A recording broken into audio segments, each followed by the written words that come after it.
1/3 of the world is connected to the internet. The majority are not. If you think about the traditional model of distributing internet access, it starts with typically a base station. It's a tower that provides radio signals that propagate to people's devices. What that means is you have to secure land rights to install that tower.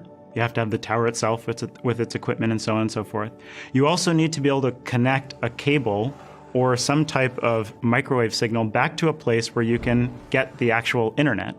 And then finally, you need to be able to get power to that. So if we look at each one of those pieces, what we want to do is challenge all of those assumptions to change the way in which we can think about distributing the internet.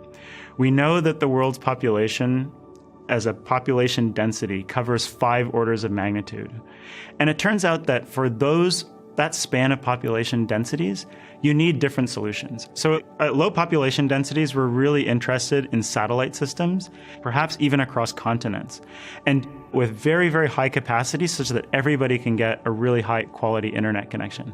Now, to do that potentially requires really new innovations, both in terms of low Earth orbit satellite systems, as well as geosynchronous satellite systems.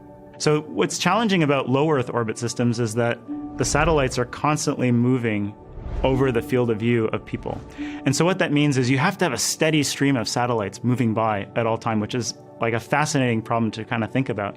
But it also means that if you think about what's on the ground, you have to have a user terminal that is continually tracking and watching those satellites as they spin by and catching that information.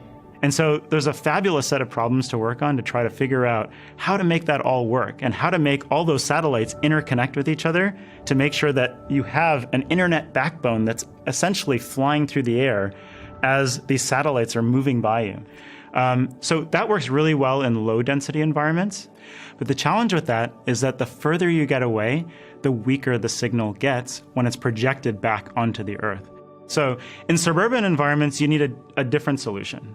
So we're looking at a new type of plane architecture that flies at roughly 20,000 meters, 20 kilometers, because that's the point where the winds are the lowest, it's above commercial airlines, it's even above the weather, and actually can stay in the air for months at a time.